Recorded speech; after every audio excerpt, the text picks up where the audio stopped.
How do you know if your book is good enough? That's a great question. Let's talk about it.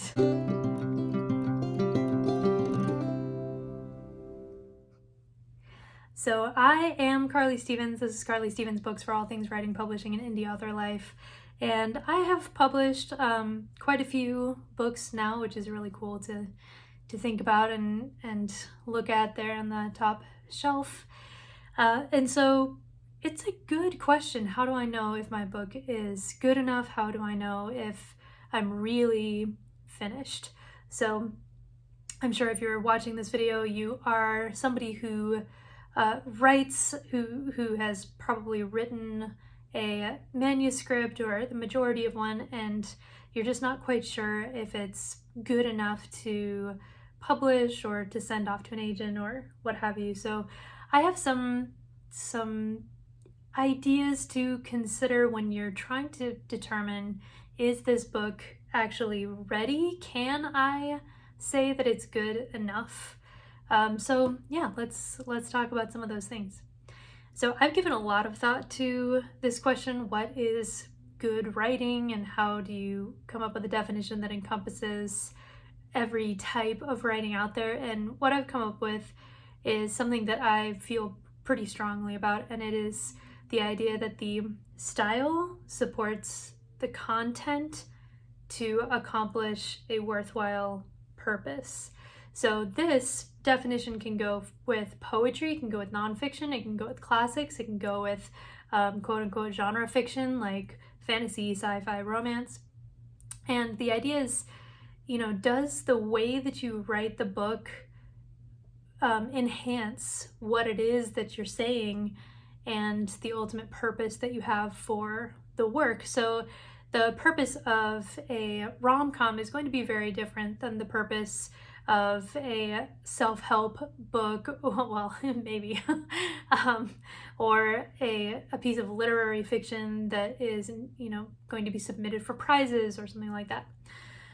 So the purpose of a rom-com might be entertainment, escapism, taking somebody out of their current situation and then putting them into this situation where they kind of fall in love along with the main character and they find this happily ever after and this respite from anything that might be going on in their world otherwise, which is a worthwhile purpose. So the style should match up with that content. If you want this to be a really quick read, then there should be a lot of paragraph breaks and there should be engaging dialogue, and it shouldn't be something that is deep and dark and complex if you want people just to fly through this thing.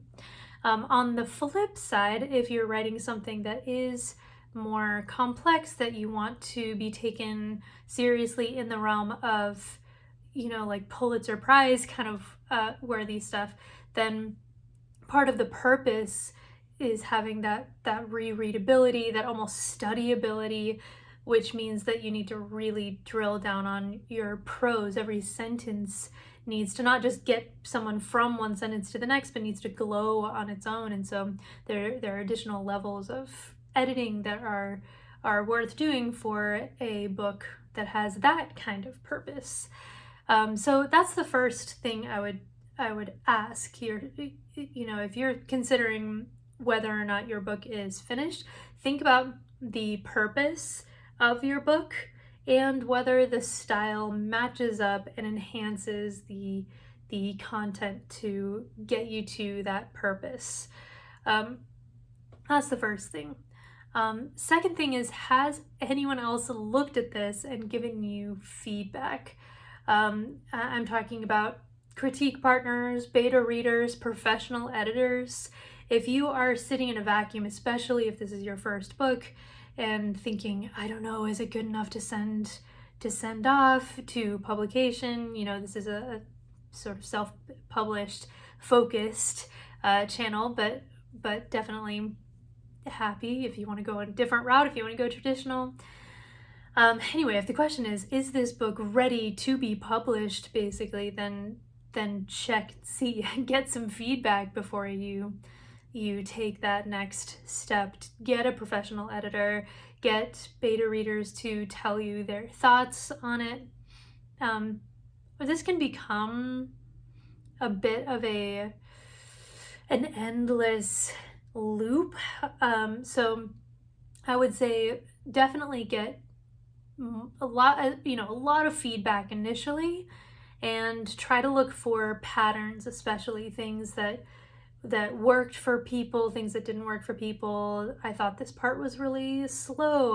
I wasn't immersed in this part. I didn't understand the motivation. These descriptions are really good. Take all those things into account, but the purpose of feedback is not to cater to every person. You cannot make every person happy. You are not going to, not every person is your ideal reader. So somebody who loves rom-coms might think that your literary masterpiece is too slow, too descriptive, there's too much subtext, But then on the flip side, somebody who only reads Pulitzer Prize winning level stuff might not respect what you're doing in your rom-com and really be able to give you helpful feedback there.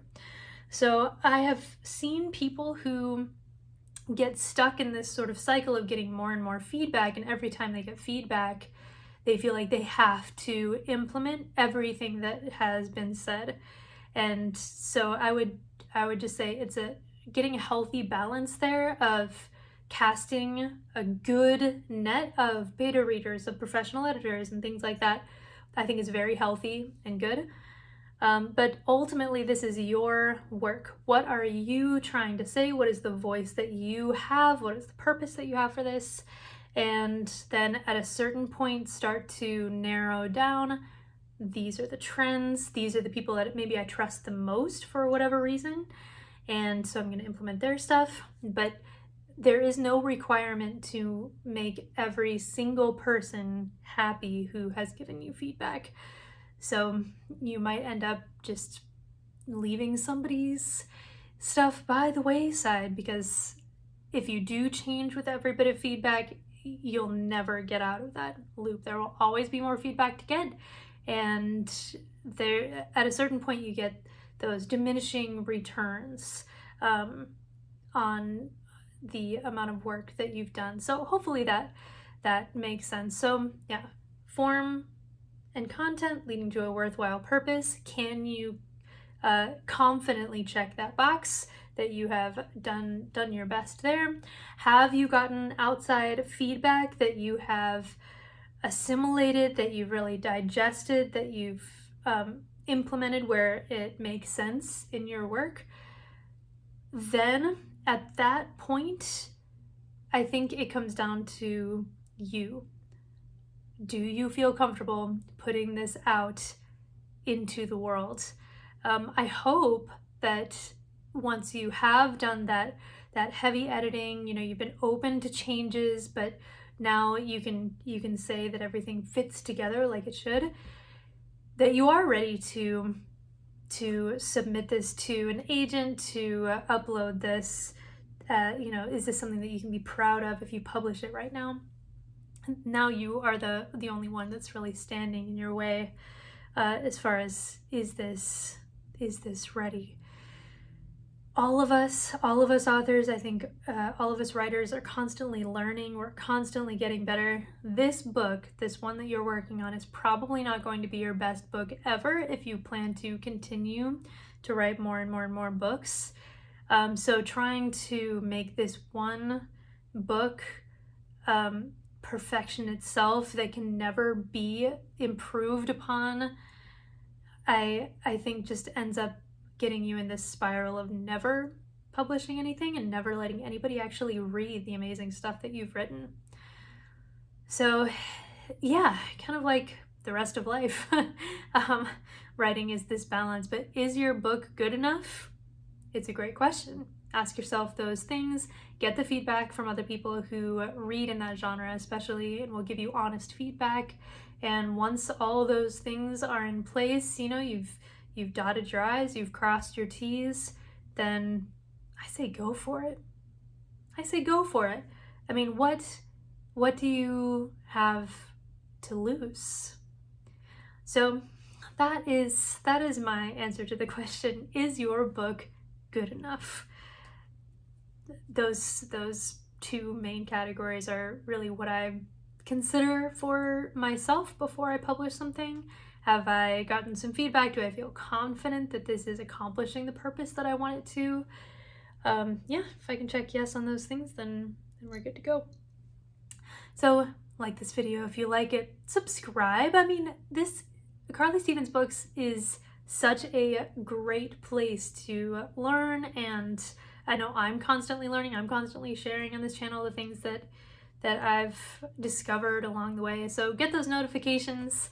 I have some great interviews coming up as well. I love getting to talk to other writers and professionals. So yeah, that is it for today. Thank you for joining me for this kind of casual chat about your writing.